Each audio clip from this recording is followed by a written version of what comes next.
Hey viewers, this is a series that draws comparisons between the artistic avant garde and contemporary online culture, written by Mike Watson, author of Can the Left Learn to Meme, out with 0 books.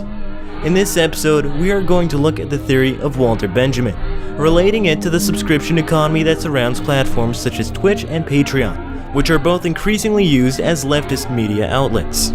In Benjamin's The Work of Art in the Age of Mechanical Reproduction, the German philosopher warned of the risks of offering culture for all, without also addressing the unfair economic relations that underpin society.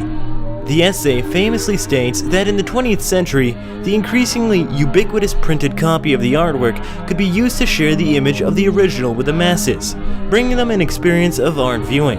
However, the image itself would inevitably suffer a loss in quality and a diminishment of its aura, a kind of quasi-spiritual essence related to its exclusivity when seen in the museum or home setting. Even so, for Benjamin, the mass-produced image has a huge potential for educating and spreading democracy via a promise of culture for all. However, despite the positivity, Benjamin counter-argued that the offer of a culture for all could prove disastrous if there is no coincident shift in material relations, leading to an ultimately frustrated population, open to exploitation by right-wing populists. To quote Benjamin, "The masses have a right to change property relations. Fascism seeks to give them an expression while preserving property. The logical result of fascism is the introduction of aesthetics into political life." To explain further, this porting of aesthetics into political life can be seen historically as fascist. The governments of the 1930s, in power in Germany, Italy, and Spain, channeled the public's desire for fair property relations into the cult of the fascist leader, a kind of aestheticization of political life, achieved via propaganda and parades. This necessity to divert the masses in this way was due in part to the promises open to them by moving image reproduction. As Benjamin argued, the newsreel offers everyone the opportunity to rise from passerby to movie extra. In this way, any man might even find himself part of a work of art. As insignificant as appearing on a newsreel as a passer may now seem, it opened the role of muse and protagonist. Of course, this has resonances with the way in which we all find ourselves as protagonists of moving and still image media, such as YouTube, Twitch, Instagram, Snapchat, TikTok, Twitter, and so on. These platforms offer the possibility of an instant rise to fame and access to seemingly boundless material wealth. Though the possibility that anyone might become famous by no means suggests that everyone will, and the stakes inevitably leave many people disappointed. Today, Benjamin's formula appears chillingly appropriate, as if our times grotesquely mirror his own. Again, the masses' frustration at not being able to fill the internet's promise of fame and material gain is being channeled into violence inspired by nationalism and xenophobia. Added to this stoking of xenophobic sentiment by politicians such as Trump, there is a deliberate weirding of mainstream politics, such that barely an hour passes without a bizarre news happening. From Trump being unable to descend a ramp, to Johnson being absent constantly without leave, to Salvini's moronic online campaigns, we are seeing politicians behaving increasingly erratically. Arguably, this weirding of the news cycle directly correlates to the growing agency of the masses who are now able to access libraries of information from the laptop or smartphone. The fact that academic, legal, scientific, historical, and current affairs information is readily available at our fingertips makes it much harder for the ruling elite to direct the narrative that guides society.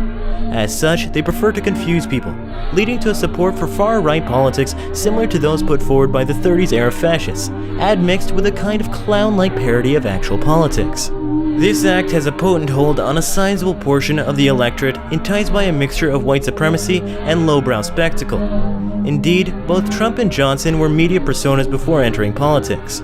This tendency for media professionals to front political organizations may appear to give the right wing an advantage over the left. However, today, more than ever before, the opportunity for material gain and therefore an increase in power is linked directly to forms of media production available to the masses. Put simply, the media forms that today encourage ambition in the masses also offer the possibility to become famous and/or wealthy, to an unprecedented extent. Where fame or fortune does not come, there is still the possibility of increased recognizability. Take Twitch, for example. It was established in 2011 as a spin-off of the internet TV streaming service Justin TV, and was principally focused on the live streaming of video gaming. Fast forward to 2020, and the content streamed by users from their home computer to Twitch varies from gameplay to cabaret-like performance. The promise of potential fame as a reality TV show participant becomes a possibility to produce and star in your own show. This is hugely significant for the millions of people who would otherwise have no outlet with which to express their creativity, their dramatic skills, or their talent in formulating engaging television content. The stakes are high, as it is not just the case that the next celebrity may emerge from out of a bedroom in a deprived area. It may be a future US president or UK Prime Minister, given the relation today between celebrity and politics. Granted, Twitch was bought by capitalist giant Amazon in 2014, which is a surprisingly little-known fact, though it remains that the format opens up the possibility of media production to the masses. Other similar platforms include Caffeine, Mixer, and Merative.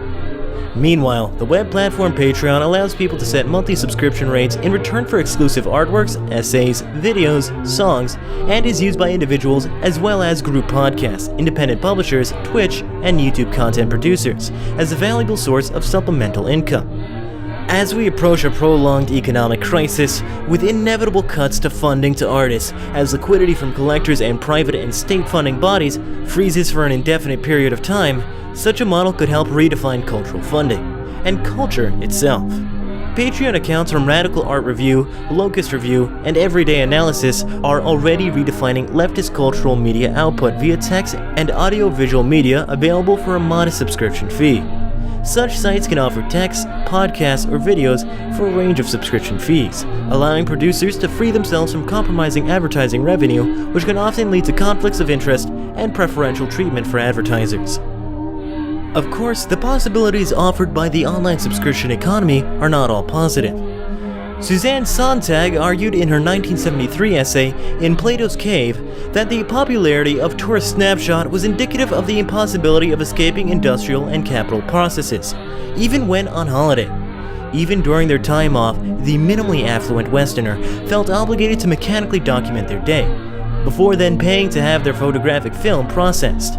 In this light, it seems that our fevered attempts to document, to capture, and to communicate our every moment online, to make video opportunities of everything, is merely a speeding up of an existing process. If the notion of working all of our waking hours seems by now cliché, it is perhaps because it is about to become superseded. Soon, our every sleeping hour may become monetized.